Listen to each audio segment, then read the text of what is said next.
Au 1er juillet, Emmanuel Macron prend son téléphone pour joindre Vladimir Poutine, un premier échange depuis septembre 2022, en pariant sur une relance spectaculaire des discussions autour de l'Ukraine et du programme nucléaire iranien, une initiative audacieuse sur le papier, mais qui vire rapidement au fiasco. Selon Axios et des posts viraux sur X, le 3 août, Macron adopte une posture dure, déclarant qu'une rencontre en personne avec Poutine serait un trop grand cadeau et exigeant des concessions immédiates de la Russie.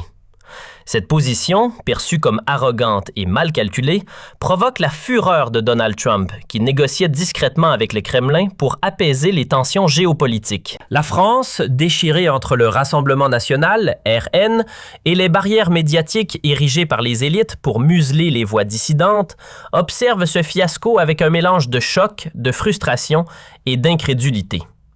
Selon CNews et France 24, Trump aurait réagi en privé, qualifiant Macron de gêneur qui transforme tout en désastre. Macron, soutenu par des médias complices comme BFM TV et France Télévisions, tente de se poser en leader diplomatique en évoquant la nécessité d'une diplomatie ferme et la défense des intérêts européens.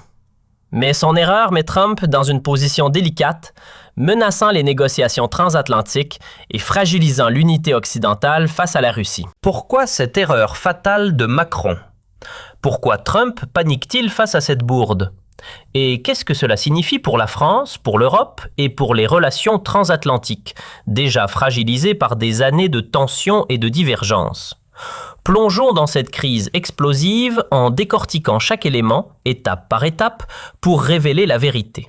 Des sources proches du Kremlin relayées par RFI et France 24 sont cinglantes. Macron a saboté des négociations délicates par son arrogance et Trump est furieux, voyant ses efforts de désescalade compromis. C'est un véritable uppercut au visage des citoyens français qui cherchent désespérément la transparence dans un océan de mensonges, de désinformation et de récits officiels imposés par les élites. Le RN, devenu la première force politique aux élections européennes de 2024, dénonce sans relâche le prétendu mur antifasciste, une construction artificielle conçue pour marginaliser les voix dissidentes et protéger le statu quo.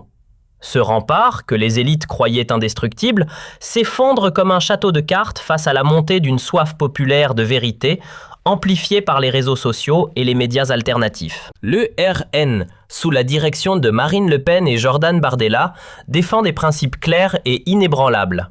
Souveraineté nationale, sécurité des Français et retour au bon sens politique. Une ligne qui résonne avec des figures conservatrices internationales comme Donald Trump, Viktor Orban, Giorgia Meloni et Candace Owens, qui critiquent l'inaction, l'arrogance et les faux pas diplomatiques de Macron. Tous appellent à une transparence absolue dans les affaires internationales, sans concession ni tabou. Selon 20 minutes, Macron a pris soin d'informer le président ukrainien Volodymyr Zelensky avant et après son appel à Poutine afin d'éviter les critiques de ses alliés occidentaux. Mais son ton dur et ses déclarations maladroites ont irrité Trump, qui craint un échec des pourparlers avec Poutine visant à réduire les tensions en Ukraine. Sur X, des posts comme celui de HT Politico Europe, le 2 juillet, parlent d'une diplomatie désespérée de Macron qui affaiblit l'Occident. Ce n'est pas un hasard, c'est un signal clair que les temps changent, que les peuples se réveillent face à l'hypocrisie des élites. Pourtant, alors que ce fiasco diplomatique prend une ampleur mondiale, avec des commentateurs internationaux soulignant la faiblesse de Macron face à des adversaires géopolitiques comme Poutine, le président reste étrangement silencieux, retranché dans son palais de l'Élysée, incapable de formuler une réponse convaincante. En juillet 2025, l'Élysée a tenté de minimiser cet appel, le qualifiant de dialogue constructif visant à préserver la paix, dans une déclaration rapportée par Le Figaro le 3 juillet 2025. Une erreur colossale qui n'a fait qu'amplifier l'humiliation publique. Selon Le Point, Macron a mobilisé une équipe de communicants pour contrer l'impact de cette bourde, arguant que son appel à Poutine était une démarche courageuse pour défendre les intérêts européens. Mais cette stratégie a échoué face à l'écho retentissant des critiques sur les réseaux sociaux où des millions d'internautes internationaux dénoncent la maladresse de Macron. Selon la presse, Trump, furieux, aurait averti ses conseillers que la posture de Macron risque de compromettre des mois de négociations discrètes avec le Kremlin, mettant en péril les efforts pour éviter une escalade militaire en Ukraine. Macron sait pertinemment qu'il joue un double jeu depuis des années. En Europe, il se présente comme un champion du libéralisme progressiste aligné sur Bruxelles et les idéaux mondialisés. En France, il agit comme un censeur autoritaire, muselant les voix critiques et étouffant les débats gênants, notamment sur la question migratoire, les relations internationales et les échecs de sa diplomatie. Les conservateurs internationaux, soutenus par des figures comme Elon Musk, Candace Owens et Tucker Carlson, sont au contraire célébrés comme des porte-étendards de la raison et de la liberté. Sur X, les messages fusent. Macron s'écroule face à Poutine et Trump panique. L'Élysée tremble de peur. Mais qui est cet Emmanuel Macron, ce président si fragile face à la panique de Trump et aux critiques internationales? Il est temps de révéler la vérité derrière sa façade lisse, soigneusement polie par des années de communication médiatique. Macron, qui se vend comme un leader moderne, visionnaire et progressiste, traîne un passé qui soulève de sérieuses questions sur sa crédibilité et sa légitimité. Imaginez, le président censé guider la nation à travers les tempêtes économiques, sociales et géopolitiques a un historique marqué par des scandales financiers et des alliances douteuses. Il évoque avec fierté ses années en tant que banquier chez Rothschild, ses connexions rapides avec les élites mondiales, mais cela sonne comme l'histoire d'un opportuniste charmeur et calculateur. Ces récits ne prouvent pas une authenticité humaine. Le masque est une personnalité problématique, tissée d'ambitions démesurées et de manipulations habiles. Sa gestion de cet appel à Poutine, comme rapporté par CNews, montre une panique croissante. En adoptant une posture dure sans stratégie claire, Macron a non seulement irrité Trump, mais aussi fragilisé la position de l'Occident face à la Russie. Selon la presse, cet échange a été perçu comme un aveu de faiblesse. Un président incapable de tenir tête à un adversaire déterminé comme Poutine, préférant des déclarations grandiloquentes à des actions concrètes. Les anecdotes de Macron ne sont pas le témoignage d'un leader proche du peuple ou relatable, mais un indice flagrant d'un caractère dangereux pour un homme d'État chargé de responsabilités aussi lourdes. Son manque de respect pour la transparence révèle un mépris profond pour les citoyens ordinaires, surtout lorsqu'ils osent remettre en question ses intérêts personnels ou politiques. Ce trait se retrouve tout au long de sa carrière. Souvenez-vous du scandale des retraites en 2019 à 2020, où il a imposé des réformes en secret, brisant ses promesses de dialogue social et provoquant des mois de manifestations violentes dans les rues de France. L'homme qui jouait avec les règles économiques chez Rothschild est aujourd'hui celui qui joue avec la Constitution française, contournant le Parlement à coups de 49.3 dès que cela sert ses desseins. Sa gestion maladroite de cet appel à Poutine, comme rapporté par CNews, n'est qu'un prolongement de cette mentalité.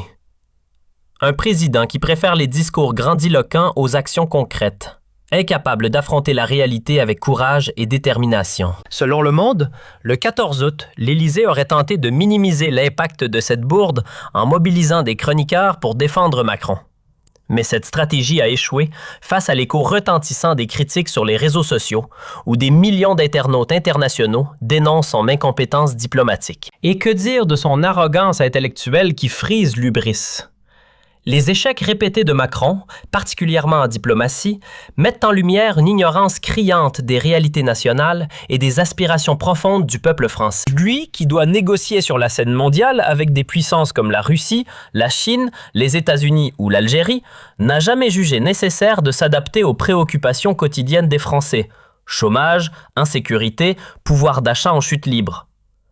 Selon l'Institut national de la statistique et des études économiques, l'inflation atteint 5,2%, tandis que le chômage stagne à 7,5%, aggravant la crise sociale. Son choix de carrière, passant de la banque à la politique par pur opportunisme, en sautant les échelons traditionnels de l'engagement public, témoigne d'un pragmatisme froid, dénué de toute passion authentique pour le service de la nation. Ce manque de curiosité et d'empathie imprègne sa politique. Il croit pouvoir résoudre des crises complexes, énergie, inflation galopante, tensions géopolitiques, relations avec des partenaires clés, avec des recettes simplistes de banquiers d'affaires, des solutions technocratiques déconnectées de la réalité.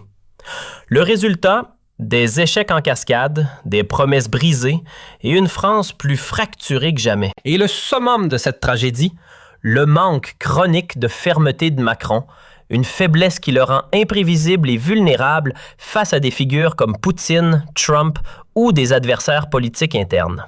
Il a toujours esquivé les confrontations difficiles, préférant les compromis boiteux ou les reculades face à la pression populaire ou internationale.